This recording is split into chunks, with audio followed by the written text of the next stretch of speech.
Hello, I'm Scott. Welcome to our third Maya modeling tutorial series. In this series we're modeling out this table here.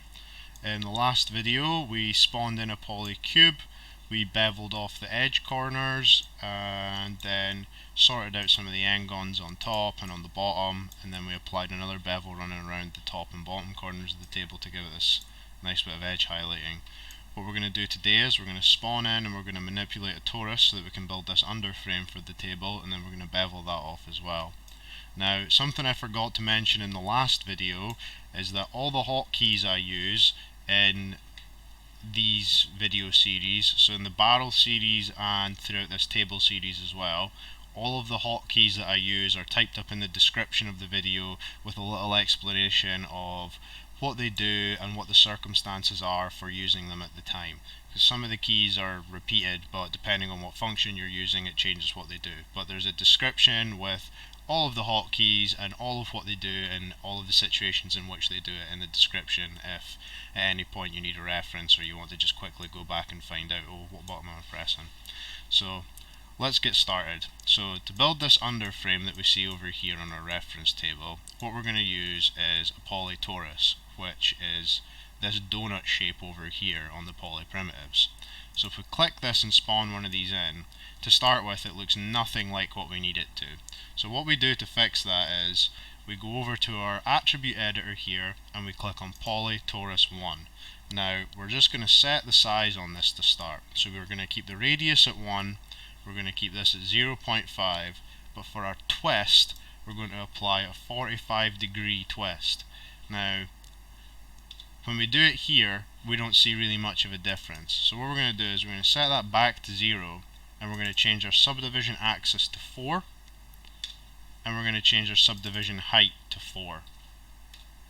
And now if we apply the twist, we'll see what it does. So right now this is still angled the wrong way for us, but if we place a 45-degree twist on this, it twists all the faces around by 45 degrees, because the way a torus works is it's basically one big cylinder that starts and ends at the same point on a bend.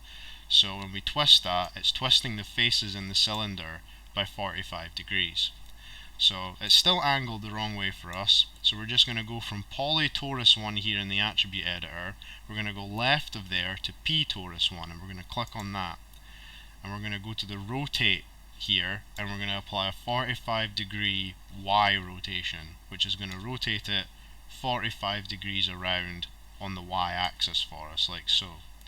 So now that we've done that, we need to make it a bit wider still. So we're going to hold space, we're going to hold left click on Maya, and we're going to hover over bottom view and let go, and that's going to bring us into this underside view where we can see what we're doing a bit better. We're also going to go up to the top here, and we're going to click this little blue cube with white outlines on it in the top of the viewport, which is wireframe unshaded. That's going to let us see a bit clearer in blue the wireframe on the model above, so that we can match this up a bit nicer with some of the geometry above. So what we're going to do here is we're going to move the vertexes on the torus in pairs so that we can change where the sizing is on the torus without changing the depth on each of the sides of it. So to do that, we're going to hold right click and we're going to hover over vertex and let go. Now that's going to bring us into vertex select mode. So a vertex is a corner point or a point where two edges meet, or two or more edges meet.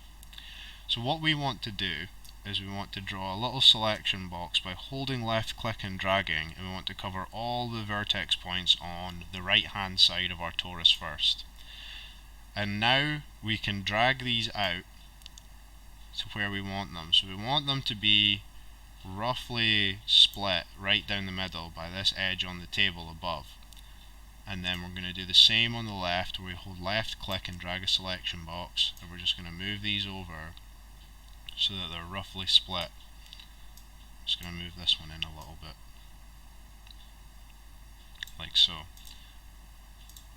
And now I've just clicked the mesh above by mistake, and that's put me back into object mode. So we're going to hold right click and go into vertex again. Now we want to do the same with all the top vertexes, so we're just going to do another selection box like so, and we're just going to drag this up again, and then we're going to do the same on the bottom. We're going to drag a big selection box and pull this out. Just try and get this about even. So I'm judging this off of our grid lines for where each point is sitting.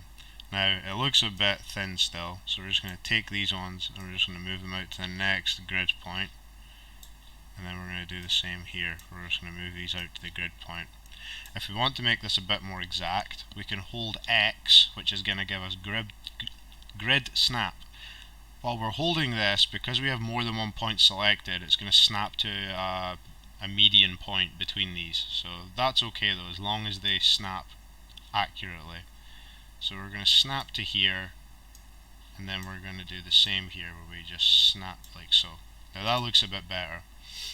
What we're going to do now is we're going to hold space, we're going to hold left click on Maya, and we're going to hover over perspective camera and let go so that we can return to the view where we can move around and see what we're doing a bit better. So I'm just going to let go now.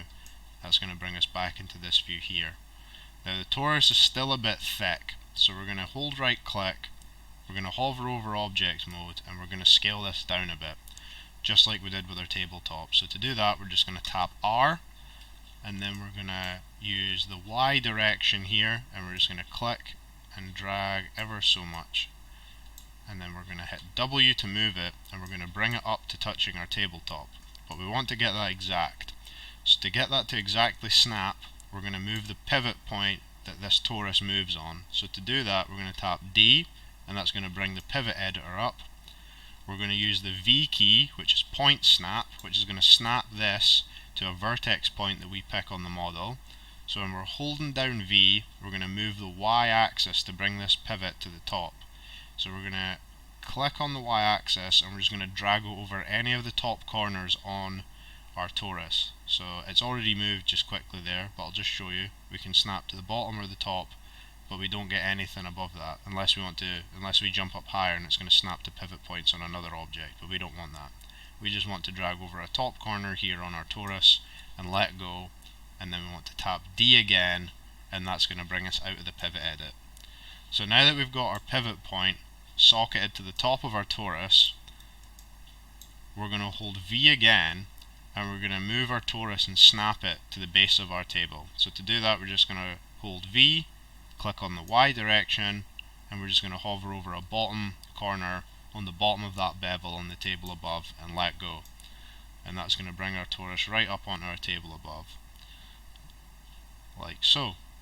Now, I did say that we'd go over the bevels in this video, but it might be better to do that in its own video now actually, just with the time that this has taken. So in the next episode, we'll go over the beveling on this underside torus here, and we're going to have to delete some faces off of it too that aren't visible anymore.